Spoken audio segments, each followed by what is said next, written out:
नमस्कार दोस्तों, मैं सांडिल अनुज आज ज्वाइनर ऑफ चार्जेज के बारे में आपसे चर्चा करूंगा।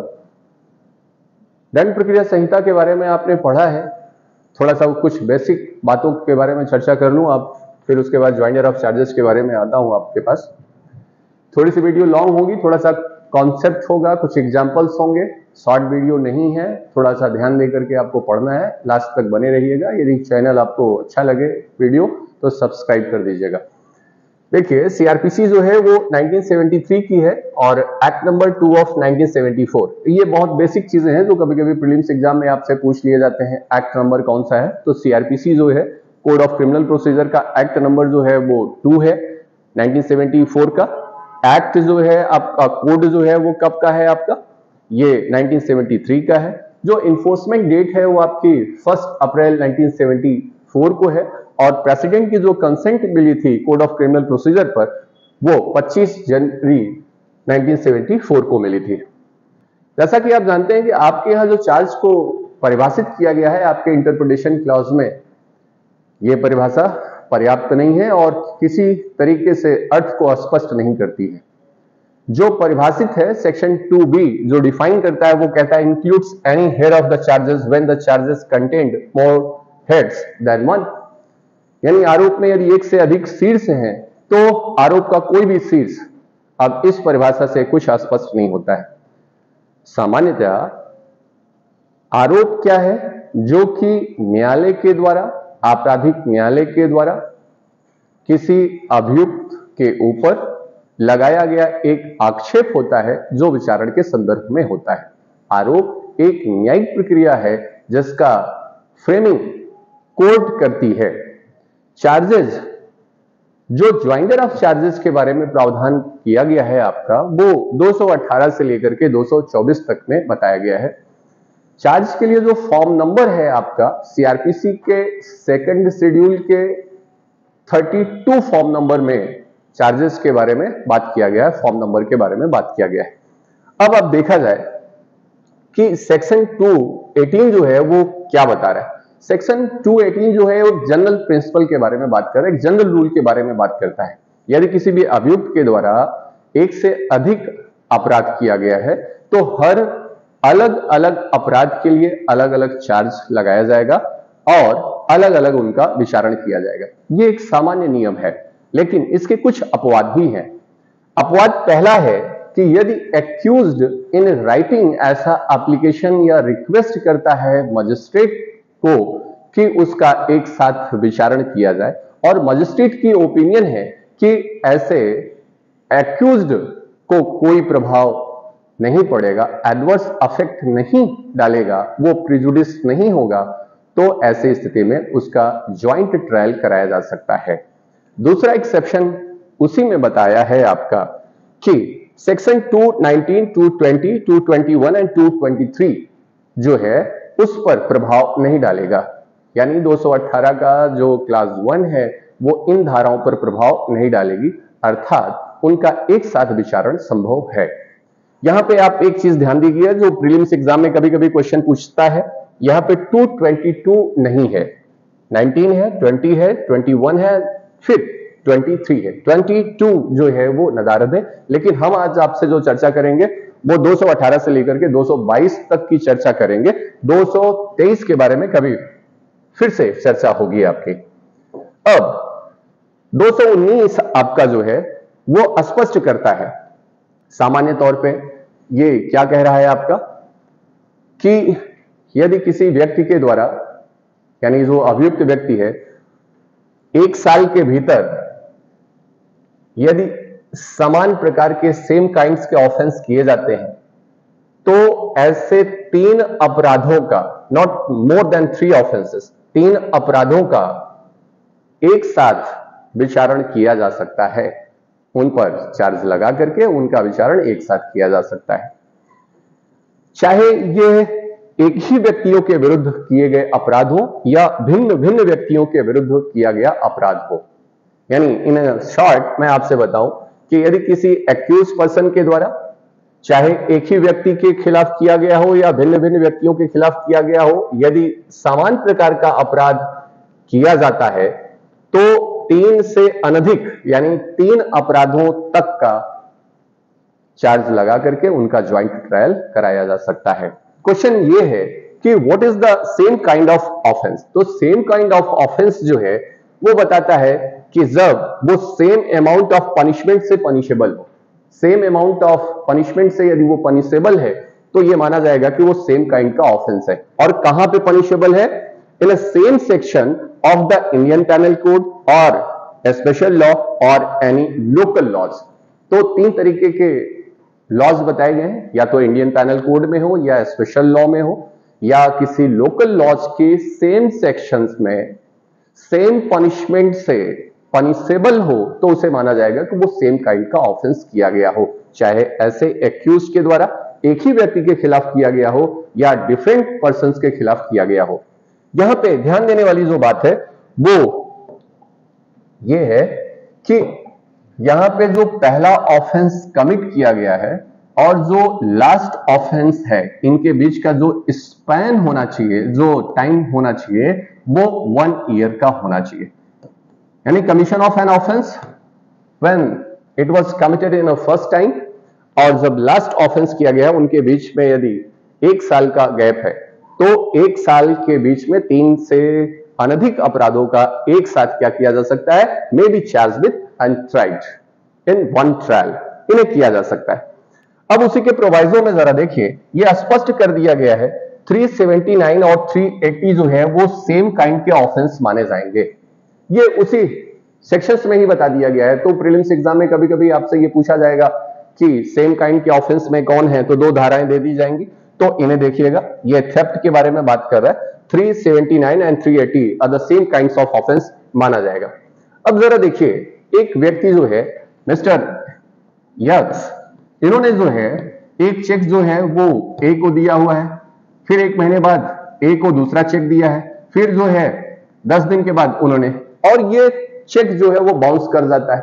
तो आपने देखा है कि स्पेशल लॉ यानी नेगोशिएबल इंस्ट्रूमेंट जो एक्ट है आपका, उसकी सेम सेक्शंस में सेम पनिशमेंट से पनिशेबल ऑफेंस इसने किया है यदि चेक बाउंस का केस किया है इसने। तो इसी तरीके से यदि किसी व्यक्ति ने जो है ए को धमकी दिया हुआ है, बी को धमकी दिया हुआ है और सी को धमकी दिया है, यानी थ्रेट दे रहा है, यहां पे क्रिमिनल इंटिमिडेशन कर रहा है, और वो 1 साल के भीतर यदि 3 लोगों को, चाहे वो समान लोग हैं चाहे वो डिफरेंट पर्सन है, तो वो ये क्या मान लिया जाएगा? सेम काइंड का ऑफेंस माना जाएगा। यानी ये तीनों धमकियां जो है वो क्या मान ली जाएंगी? सेम काइंड्स के ऑफेंस माने जाएंगे। ए जो है, इन्होंने ए के ऊपर अटेम्प्ट किया हुआ है, अटेम्प्ट टू मर्डर किया हुआ है। यहां पे ये बी के ऊपर अटेम्प्ट किया हुआ है, अटेम्प्ट टू मर्डर किया हुआ है, और ये सी के ऊपर अटेम्प्ट टू मर्डर किया हुआ है।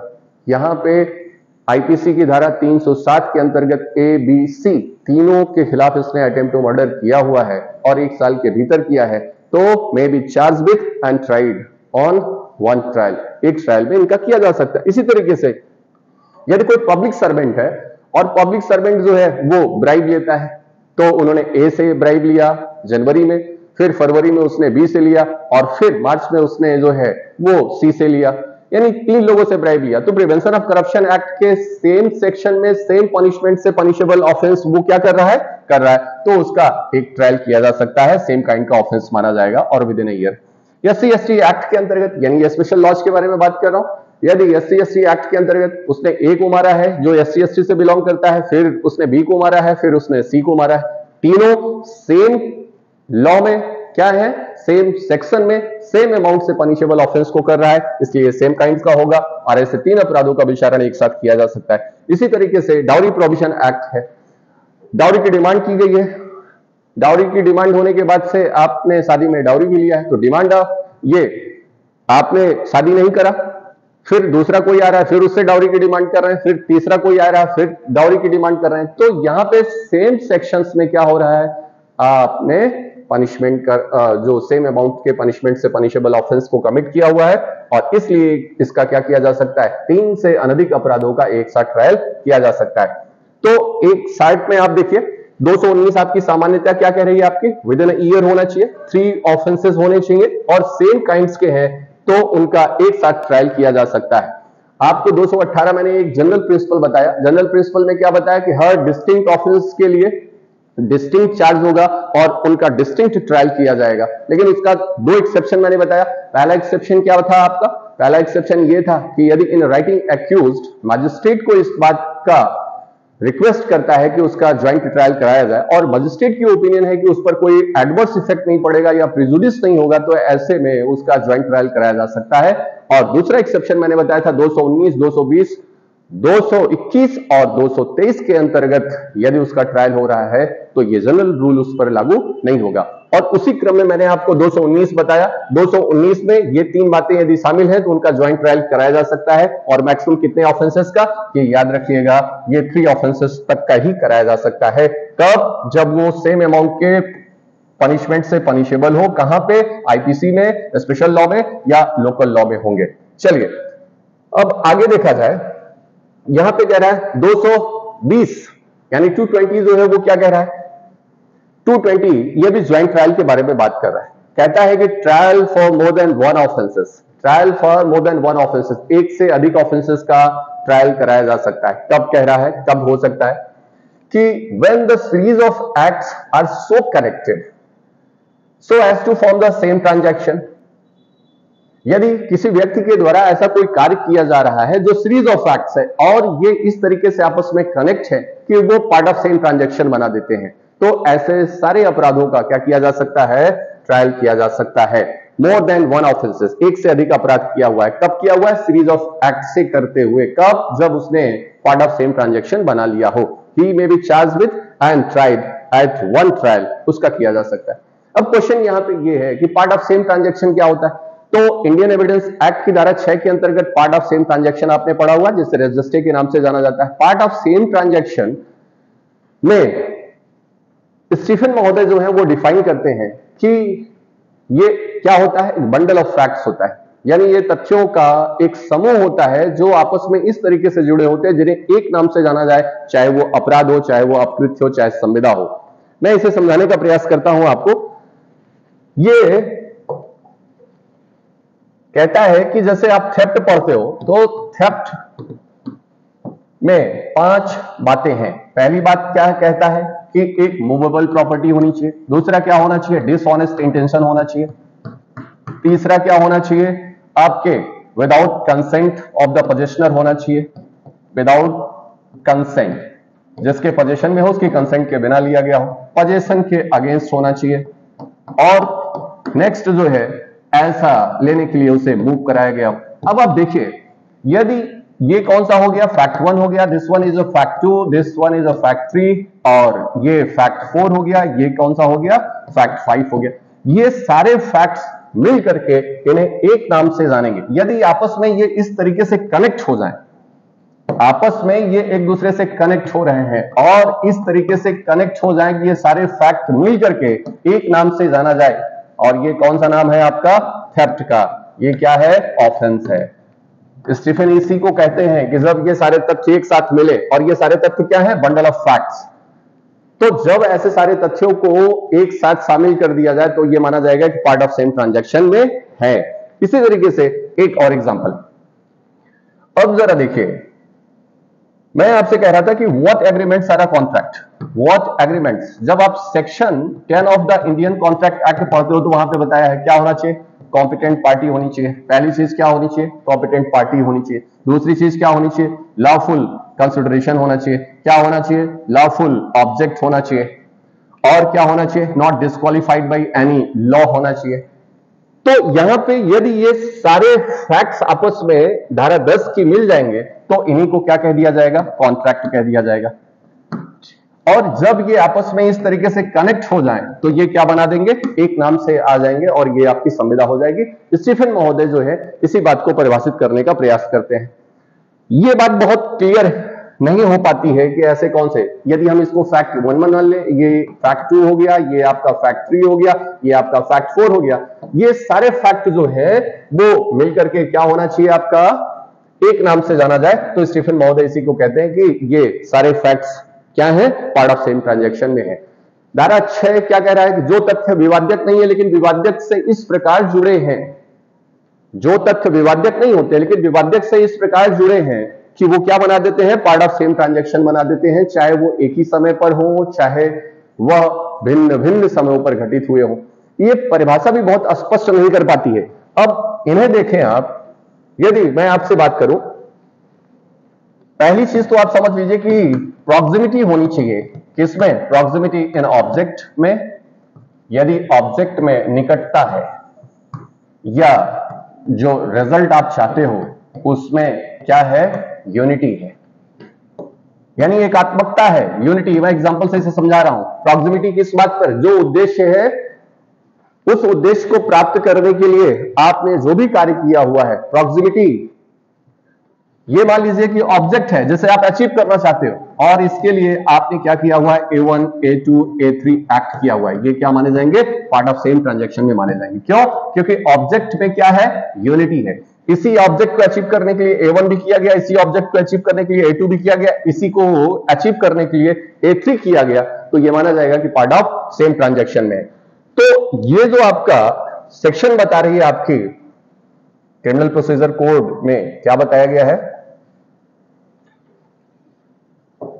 देखो बेटा, इस डिफरेंट सेम ट्रांजैक्शन के बारे में बात करें, proximity in unit and object. अब यहां पे देखिए यही सेक्शन आपका बता रहा है कि series of facts are so connected to part the same transaction. मैं आपसे यही बता रहा हूं, ये क्या है आपका, A1 है, A2 है, A3 है, और ये आपस में इस तरीके से कनेक्ट हो जाते हैं कि पार्ट ऑफ सेम ट्रांजैक्शन बना देते हैं, part of same transaction.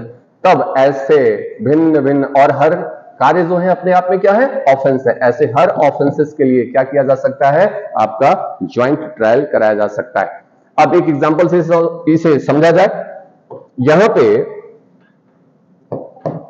Example A जो है वो रेस्क्यू करना चाहता है अपने एक फ्रेंड को, बचाना चाहता है, और ये B जो है वो C की लॉफुल कस्टडी में है, लॉफुल कस्टडी में है, और ऐसे बचाने में ये C को ग्रीवियस हर्ट कॉज कर रहा है।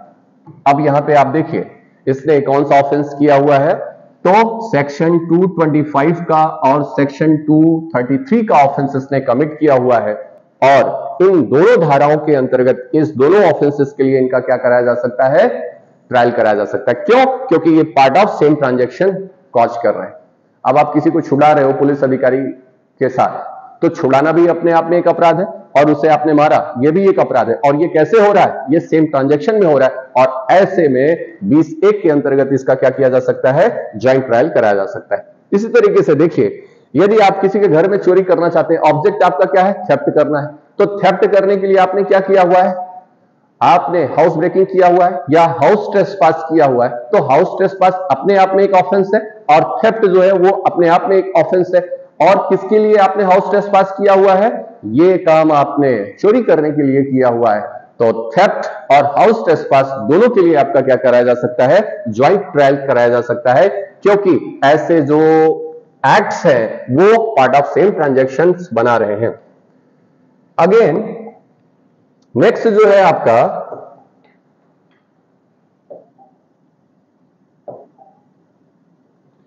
(220) का जो क्लास आपका 2 है, वो देखिए क्या कहता है आपका, ये भी बहुत इंपॉर्टेंट है आपका। ये कहता है कि यदि किसी व्यक्ति के द्वारा क्रिमिनल ब्रीच ऑफ ट्रस्ट किया गया है या क्रिमिनल मिस एप्रोप्रिएशन किया गया है, और ऐसे ऑफेंस का, क्रिमिनल ब्रीच ऑफ ट्रस्ट भारतीय दंड संहिता के अंतर्गत आपने देखा हुआ है, ये जो है आपके 403 में और 405 में ये परिभाषाएं हैं आपकी।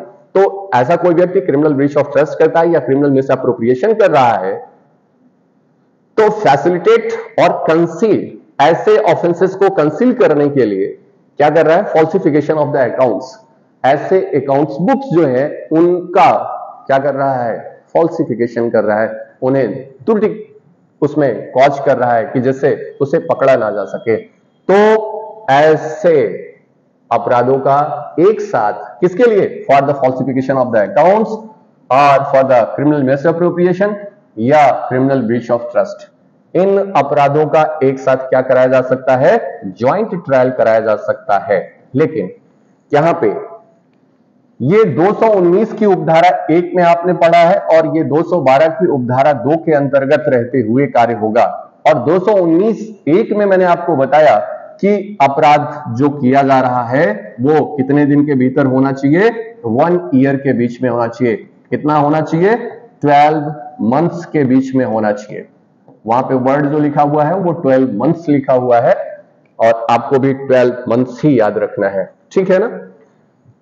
तो यदि आपने पहली बार क्रिमिनल मिस एप्रोप्रिएशन जो किया हुआ है वो जनवरी में किया हुआ है और कहां तक, ये आपका दिसंबर के बीच में यदि आपने क्या कर दिया हुआ है, 1 साल के भीतर यदि ऐसा क्रिमिनल ब्रीच ऑफ ट्रस्ट, वहां पे संख्या 3 थी, यहां पे संख्या के बारे में प्रावधान नहीं किया गया है। तो ऐसी स्थिति में ऐसे अपराधों का आपका क्या कराया जा सकता है, ज्वाइंट ट्रायल कराया जा सकता है। अगेन 220 का 3 जो कहता है एक्ट्स और offence fall with in separate definitions. यदि आपने जो ऐसा कोई एक्ट किया हुआ है और ये एक्ट जो है वो क्या है, अपने आप में ऑफेंस है, और ये ऑफेंस जो है वो कहां फॉल करती हैं, डिफरेंट डेफिनेशंस में जा रही हैं, डिफरेंट सेक्शंस में फॉल करती हैं, तो ऐसे भिन्न भिन्न धाराओं और परिभाषाओं के अंतर्गत जो है उसका ज्वाइंट ट्रायल कराया जा सकता है। यहां पे एक एग्जांपल देखें आप, ए जो है वो क्या करता है, बी को डंडे से मारता है, केन से मार रहा है। अब आप बताइए कि यहां पे इसने क्या कॉज किया हुआ है, simple hurt, voluntarily causing the simple hurt, और क्या यूज किया है इसने, क्रिमिनल फोर्स, यानी 323 और 352 के अंतर्गत। यानी आपका एक ही एक्ट एक से अधिक सेक्शन में फॉल कर रहा है। एक तो सिंपल हर्ट वॉलंटरली कॉज करने के लिए पनिशमेंट आपको मिलेगा, और दूसरा जो है आपका क्रिमिनल फोर्स यूज करने के लिए। तो ऐसे धाराओं के अंतर्गत क्या किया जा सकता है, आपका ट्रायल कराया जा सकता है ज्वाइंट। अगेन देखिए, ये एक मां है, लेडी है, और अपने एक बच्चे को एक्सपोज कर देती है, एक्सपोजर यानी किसी डेजर्टेड प्लेस पर ले जाकर के इसने छोड़ा है, और इस नॉलेज के साथ, इसे ये ज्ञान है that likely to cause death, उसकी डेथ कॉज हो सकती है, और ऐसे में इसकी डेथ हो जाती है। तो इसका जो ट्रायल है वो डिफरेंट सेक्शन में, इसका जो एक्ट हुआ है वो डिफरेंट सेक्शन में फॉल करेगा। एक तो 304 में करेगा और 317 में करेगा। जब आप 317 पढ़ोगे वहां पे बताया हुआ है कि उसे क्या किया गया है, एक्सपोजर कर दिया गया। अब मान लीजिए एक छोटा सा बच्चा है, उसे ले जाकर के आपने जंगल में छोड़ दिया हुआ है, वो मर भी सकता है, बच भी सकता है, कोई सेव कर सकता है, there is a likely, there is a chance क्या है, फॉर द डेथ, लेकिन डेथ हो गई है, तो कल्पेबल होमिसाइड के लिए और किसके लिए, उसका 317 के अंतर्गत उसका क्या किया जा सकता है, ट्रायल कराया जा सकता है, क्योंकि ये डिफरेंट सेक्शन में फॉल कर सकते हैं। अगेन जो है चौथा जो है आपका, ये कह रहा है कि जो एक्ट्स हैं ये अपने आप में ऑफेंस हैं। आपके द्वारा यानी अक्यूज के द्वारा जो एक्ट्स किए जा रहे हैं, इटसेल्फ एन ऑफेंस, ये आपका एक्ट 2 है, इससे कौन बन रहा है, ऑफेंस आपका 2 बन रहा है। Act 1 itself an offence, offence 1, act 2 offence 2। और कहता है कि when they combine together to form the different offence, जब इन्हें जोड़ दिया जाता है आपस में, तो ऐसी स्थिति में एक तीसरा ऑफेंस बन जाता है, यानी O3 बन जाता है। इसका मतलब क्या हुआ, O1 प्लस O2 ये एक अलग तरीके का अपराध बना दे रहा है, कौन सा, O3 बना दे रहा है। तो ऐसे 3 अपराध हुए, ऐसे अपराधों का एक साथ ज्वाइंट ट्रायल कराया जा सकता है। ये 220 के 4 में बता दिया गया है मेरे भाई। अब आप देखिए 392 रॉबरी की बात करता है और 323 सिंपल हर्ट की बात कर रहा है, यानी itself an offence, robbery itself an offence.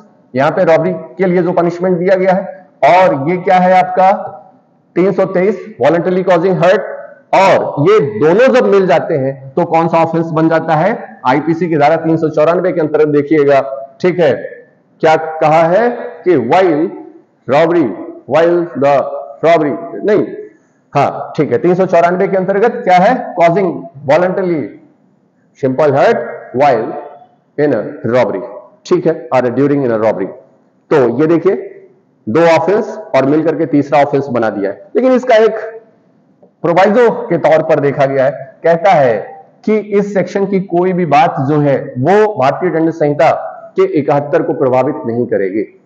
भारतीय दंड संहिता की जो धारा 71 है वो क्या कह रही है, वो 3 बातें बताती है। 71 जो है वो बात कर रही है, 71 में कह रहा है कि यदि कोई ऑफेंस जो कॉन्स्टिट्यूट हुआ है वो डिफरेंट पार्ट से बना हुआ है, किससे बना हुआ है, when any offense is constituted by the different part and each and every part is an offense, her parts क्या है, अपने आप में ऑफेंस है।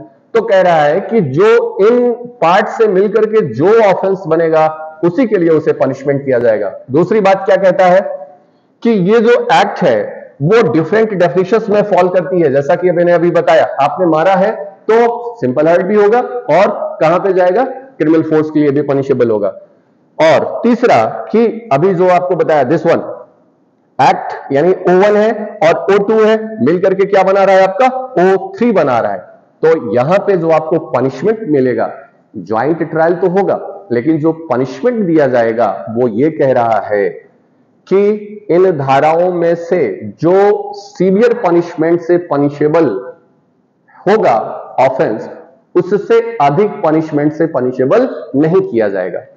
यह बात आप समझने का प्रयास करिए। यहां पे क्या हुआ है, अब ये आपको पूरी तरीके से क्लियर होगा कि जैसे मान लीजिए ए जो है वो बी को, आपने इलस्ट्रेशन में पढ़ा हुआ है, अब ये 10 बार लाठी से क्या कर रहा है, प्रहार करता है, ये क्लब से हिट करता है। यानी हर बार मारना जो है यहां पे क्या हो रहा है, सिंपल हर्ट कॉज हो रही है। यानी एक बार क्लब से हिट किया तो सिंपल हर्ट हुआ, दूसरी बार किया तो भी सिंपल हर्ट हुआ, यानी 10 बार किया और इसे कॉज क्या हुआ है, इसे कॉज क्या हुआ, सिंपल हर्ट ही कॉज हुआ है। तो ऐसे 10 लाठी के लिए आपको पनिश नहीं किया जाएगा, यहां पे आपको जो पनिशमेंट मिलेगा वो सिंपल हर्ट के लिए पनिशमेंट मिलेगा। सिंपल सी बात। इसी तरीके से मैं आपको बता रहा हूं कि यदि आपने ए ने बी को हिट किया हुआ है, बी को हिट किया और ये आपका डिफरेंट सेक्शंस में फॉल करता है, यानी 323 में गया है और 352 में गया है, तो अब दोनों में से जो पनिशमेंट ज्यादा होगा उस मैक्सिमम पनिशमेंट से अधिक पनिशमेंट नहीं दिया जाएगा। यानी मान लीजिए इसके लिए 1 साल का, सिर्फ मानना है 1 साल का पनिशमेंट है और इसके लिए जो पनिशमेंट है वो 2 साल है, तो ऐसी स्थिति में 1 और 2 3 नहीं होगा, अधिकतम कितना दंड दिया जाएगा, 2 साल का पनिशमेंट दिया जाएगा। इसी तरीके से समझ लीजिए आप, मान लीजिए कि X ऑफेंस है, Y ऑफेंस है और Z ऑफेंस है, इसके लिए 1 साल का पनिशमेंट, इनका क्या हो रहा है, ज्वाइंट ट्रायल हो रहा है। एक के लिए 1 साल है, इसके लिए 2 साल है, इसके लिए 3 साल है। यानी अब ऐसी स्थिति में 1 + 2 + 3 नहीं होगा, यहां पे मैक्सिमम पनिशमेंट आईपीसी की 71 क्या कर रही है, मैक्सिमम पनिशमेंट 3 ईयर है, तो उस 3 साल से अधिक दंड से उसे दंडित नहीं किया जाएगा। मेरे ख्याल से अब आपको यह बात समझ में आ गई होगी। अब आगे देखा जाए तो यहां पे मैं आपसे बात कर रहा था, ये 71 के अधीन ही होगा। इसका मतलब दिस वन ऑफेंस, यानी अब यहां पे क्या देखा जाएगा, यहां पे यदि हम बात करें 292 की, यहां पे बात करें 323 की और 394। अब इसके लिए मान लीजिए जो पनिशमेंट है वो कौन सा है, X है, इसके लिए जो पनिशमेंट है वो Y है, इसके लिए जो पनिशमेंट है वो Z है। अब इसमें देखा जाएगा कि तीनों में से मैक्सिमम पनिशमेंट किसका है, मान लीजिए मैक्सिमम पनिशमेंट किसका है, Z का कितना है, 5 साल। अब इस 5 साल से अधिक पनिशमेंट से पनिशेबल नहीं किया जाएगा, उससे अधिक पनिशमेंट नहीं दिया जा सकता है। ठीक है, अब आगे देखिए, अब जो है 221 जो है वो आपका क्या कहता है, 221 कहता है कि where it is a doubtful, जहां पे जो आपके ऊपर जो चार्ज लगा है वो डाउटफुल है, यानी ऐसी स्थिति में एक ऐसा ऑफेंस कमिट हुआ है जो कि क्या है, डाउटफुल है, जिसके ऊपर क्या चार्ज लगाया जा सकता है, वो थेफ्ट का चार्ज लगाया जा सकता है, या आप स्टोलन प्रॉपर्टी को रिसीव किया है आपने, इसका चार्ज लगाया जा सकता है, या आपने चीटिंग किया हुआ है, इसका चार्ज लगाया जा सकता है, या आपने क्रिमिनल ब्रीच ऑफ ट्रस्ट किया है, इसका चार्ज लगाया जा सकता है। यानी 4 चार्ज लगा सकते थे, but it is not very clear to what kind of offence you have committed. आपने कौन सा ऑफेंस किया है ये डाउटफुल है, लेकिन ये कोई ना कोई तो किया है। तो आपके ऊपर जो चार्ज लगाया गया वो थेफ्ट का चार्ज लगा दिया गया, थेफ्ट का चार्ज लगा दिया, लेकिन जो एविडेंसेस आ रहे हैं, जो बातें प्रूफ हुई हैं, वो रिसीविंग द स्टोलन प्रॉपर्टी, ये बात प्रूफ हुई है। और चार्ज किसका लगा हुआ था, ये आपका चार्ज लगा था थेफ्ट का, और चार्ज लगाया जा सकता था कितने का, 4 का लगाया जा सकता था। लगाया कितने का गया, 1 का। प्रूफ क्या हुआ, दूसरे का, जो कि लगाया जा सकता था, तो इस दूसरे के लिए उसे क्या किया जा सकता है, कन्विक्ट किया जा सकता है। दूसरा एग्जांपल इसका देख लीजिए, ए जो है ओथ पर मजिस्ट्रेट कोर्ट के सामने कहता है कि उसने देखा था कि बी ने सी को हिट किया हुआ है, क्लब से, लाठी से मारा हुआ है।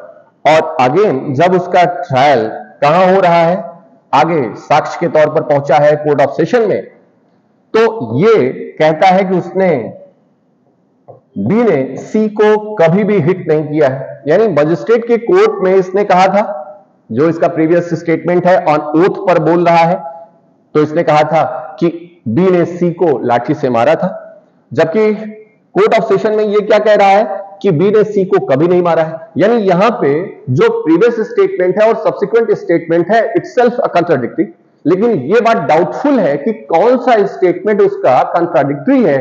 तो गिविंग द फॉल्स एविडेंस के लिए क्या किया जा सकता है, उसको कन्विक्ट किया जा सकता है अल्टरनेटिवली, ठीक है। और अभी भी ये बात डाउटफुल है। चलो भैया अब आगे चलते हैं। 222 जो है ये बहुत इंपॉर्टेंट सेक्शन है।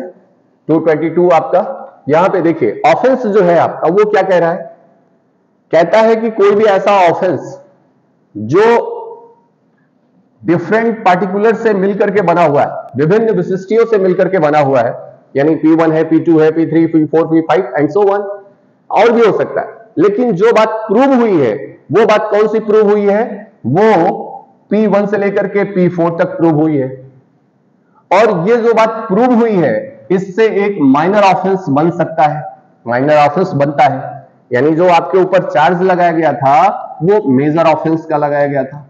मेजर ऑफेंस में कितनी पार्टिकुलर्स थी, 5 बातें, कितनी प्रूफ हुई, 4, ये 4 बात मिलकर के क्या बनाया, माइनर ऑफेंस। तो भले ही माइनर ऑफेंस के लिए आपके ऊपर चार्ज नहीं लगाया गया है, फिर भी अब आपको उस माइनर ऑफेंस के लिए कन्विक्ट किया जा सकता है, ये 222 का क्लास 1 बताता है। दूसरा, ऑफेंस जो आपके ऊपर चार्ज लगा है और ये बातें प्रूव कर दी जाती हैं जो कि उसे रिड्यूस कर देता है, किसी माइनर ऑफेंस में रिड्यूस कर दिया है, यानी चार्ज लगा मेजर ऑफेंस का, जो बातें प्रूव हुई हैं वो उसे रिड्यूस करके क्या कर देती हैं, माइनर ऑफेंस कर देती हैं। इस माइनर ऑफेंस का भले आपके ऊपर चार्ज नहीं लगा हुआ है, उसके लिए क्या किया जा सकता है, उसका कन्विक्शन किया जा सकता है। अगेन ऑफेंस जो है जो आपके ऊपर लगा है तो उसके अटेम्प्ट के लिए भी आपको कन्विक्ट किया जा सकता है, भले ही उसके लिए क्या ना किया गया हो, कोई चार्ज ना लगाया गया हो। इसे थोड़ा सा एग्जांपल से आप समझ लो ये वाली बात जो मैं आपको बता रहा हूं। पहली बात यहां पे जो है वो ये है, मान लीजिए कि एक व्यक्ति है, ये इसके ऊपर चार्ज लगा हुआ है, इसने क्या किया हुआ है, ए के ऊपर एक चार्ज लगा हुआ है, और चार्ज किसका लगा हुआ है, क्रिमिनल ब्रीच ऑफ ट्रस्ट का, क्रिमिनल ब्रीच ऑफ ट्रस्ट का चार्ज लगा हुआ है। ये क्रिमिनल ब्रीच ऑफ ट्रस्ट जो है, criminal breach of trust as a carrier, ये वाहक के तौर पर, वाहक यानी कैरियर के तौर पर इसे दी गया था, समान इंटरेस्ट किया गया था। लेकिन क्रिमिनल ब्रीच ऑफ ट्रस्ट तो प्रूव हो जाता है, लेकिन उसे एज अ कैरियर वो प्रॉपर्टी इंटरेस्ट की गई थी, ये बात प्रूव नहीं हो पाई एविडेंस में। तो चार्ज क्या लगा हुआ था, चार्ज इनके ऊपर लगा हुआ था कि criminal breach of trust as a carrier, जो धारा 407 का लगा था। लेकिन जो बातें प्रूव हुई हैं उससे क्या पता चल रहा है, सिर्फ क्रिमिनल ब्रीच ऑफ ट्रस्ट का, यानी क्रिमिनल ब्रीच ऑफ ट्रस्ट का जो बात प्रूव हुई है वो क्या है, आपका 406 के अंतर्गत की पनिशमेंट के बारे में बात कर रहा है। तो 407 यानी मेजर ऑफेंस है, जो प्रूव हुआ है वो माइनर ऑफेंस है। तो इस माइनर ऑफेंस का भले भी क्या ना लगा हो, चार्ज ना लगा हो, इसके लिए उसे क्या किया जा सकता है, कन्विक्ट किया जा सकता है। ये बहुत इंपॉर्टेंट सेक्शंस हैं आपके, और यहां पे सीआरपीसी के बारे में ये जो बातें बताई गई। अब जरा देखिए एक बात और इंपॉर्टेंट है, यहां पे कह रहा है कि यदि माइनर ऑफेंस, इसका प्रोवाइजो है समझ लो, कि यदि ये माइनर ऑफेंस के लिए किसी सैंक्शन या किसी अप्रूवल की जरूरत है, यदि उस सैंक्शन या अप्रूवल को नहीं प्राप्त किया गया है तो उस माइनर ऑफेंस के लिए उसे चार्ज नहीं किया जा सकता है विदाउट टेकिंग द सैंक्शन और प्रायर चार्ज। Thank you. यदि आपको ये वीडियो अच्छी लगी हो तो कमेंट करके जरूर बताइएगा, इसके आगे की सीरीज मैं लेकर के आऊंगा। थैंक यू, लाइक कर दीजिएगा, सब्सक्राइब कर दीजिएगा।